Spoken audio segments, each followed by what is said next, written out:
A captain stands in the harbor of Pelargir, a silver star fastened at his throat. The men call him Thorongil, Eagle of the Star. He has just sailed back from Umbar after burning the Corsair fleet in its own harbor. The city roars his name. The Steward of Gondor offers him supreme command of the armies.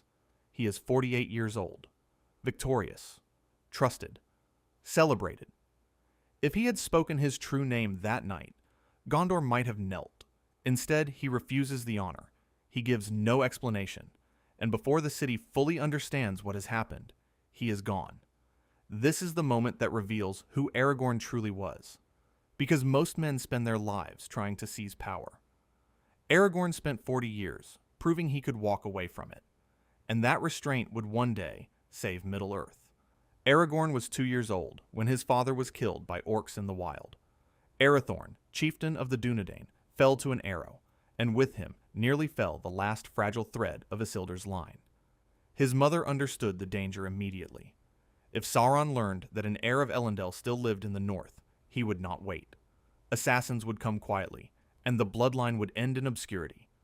So she brought the child to Rivendell and placed him in Elrond's care.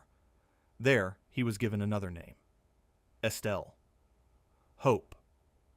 For 20 years, he lived without knowing that he carried the claim to 2 lost kingdoms. No one told him about Isildur's failure. No one spoke to him of Gondor's empty throne. He trained, he learned, he wandered the wild, believing himself only a ranger's son beneath Elrond's protection. When the truth finally came, it came without comfort.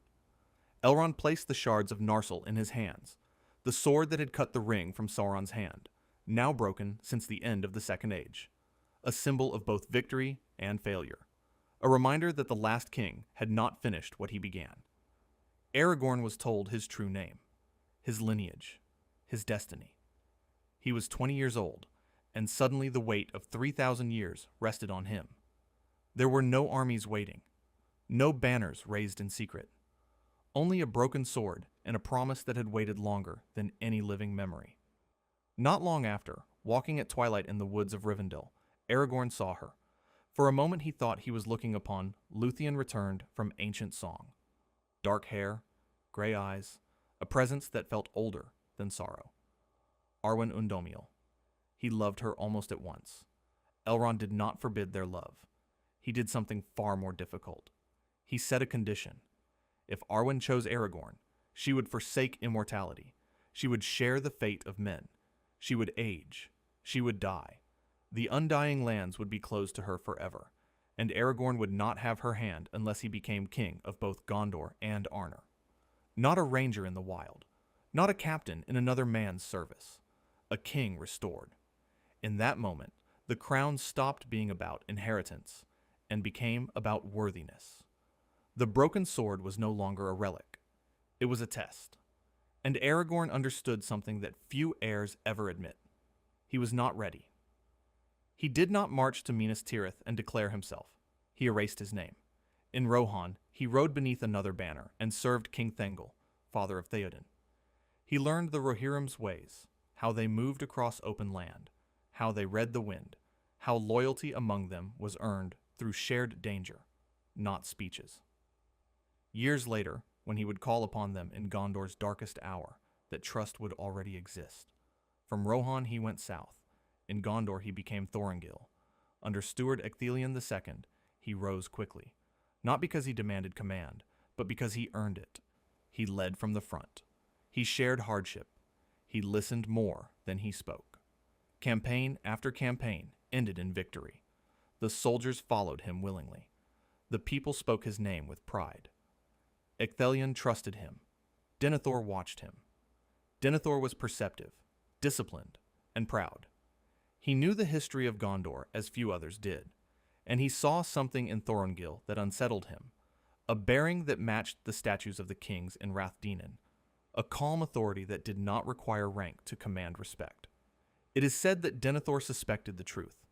If Thorongil was indeed Isildur's heir, then the steward's authority, held by his house for generations, had always been provisional.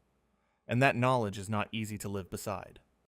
The Corsairs of Umbar had long harried Gondor's coasts. Their fleet was a threat that would only grow if left unchecked. Thorongil proposed something bold, a night assault into the Corsair harbor itself. Small force, enormous risk, total surprise. Many advised against it. Ecthelion approved. Thorongil sailed south under darkness. He entered the harbor while the enemy slept. The Corsair ships burned where they lay at anchor. Their captain fell. By dawn, Gondor's greatest maritime threat had been shattered in a single, decisive strike. When Thorongil returned, Minas Tirith erupted in celebration. Ecthelion offered him supreme command of the armies. In that moment, Aragorn stood closer to the throne of Gondor than any of his line had in centuries. If he had declared himself then, many would have followed him. Instead, he refused. He thanked the steward. He said his work in Gondor was complete, and he rode east, leaving behind victory, influence, and the easiest path to power he would ever see. He did not leave because he feared Denethor. He left because he understood timing. A sudden claim to kingship would have divided Gondor. Some would have rallied to him. Others would have clung to the steward. Civil strife would have weakened the realm from within, and Sauron would have struck at the fracture. Aragorn chose obscurity over glory. He chose unity over ambition. After Gondor, he disappeared beyond the borders of maps most in the West ever saw. He traveled east into lands shadowed by Sauron's influence. He went south into Harad. He observed, listened, learned the movements of those who would one day march against the free peoples. He did not wage open war. He did not seek renown. He disrupted quietly. A messenger gone missing, a commander replaced, plans delayed, alliances unsettled before they could solidify. Gandalf would later say that Aragorn's work in those years delayed Sauron's open war. One man, moving in shadow, buying time for an entire continent. And while he ranged far, he guarded something small, the Shire. For decades, the Rangers kept watch along its borders. Hobbits saw them as suspicious wanderers and spoke of them in low voices. They did not know those same Rangers stood between them and dangers they would not have survived. Aragorn accepted that anonymity, because kingship, as he understood it, was not about being recognized. It was about carrying burdens before anyone else realized they existed. When Gandalf began to suspect that Bilbo's ring was the One Ring, he needed proof. He needed Gollum. Aragorn agreed to find him.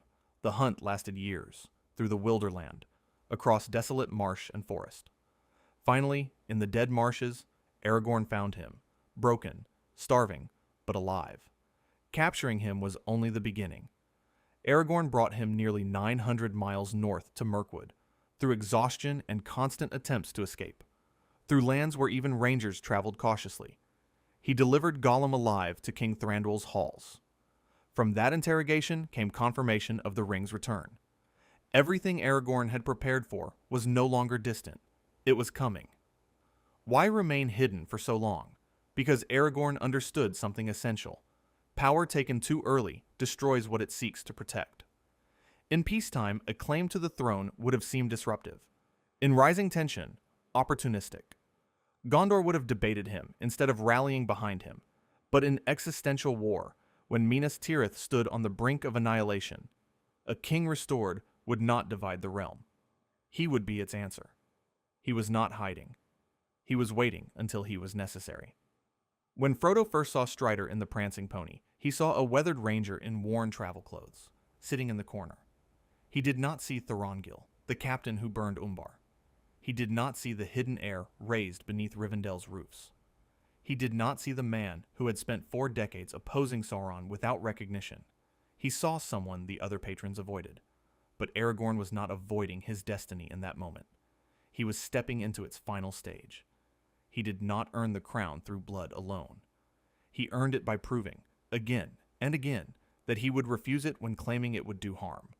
So when the crown finally came to him after the War of the Ring, it did not change him. It revealed what he had already become. A king who knew that power is safest in the hands of the man who has learned how to walk away from it.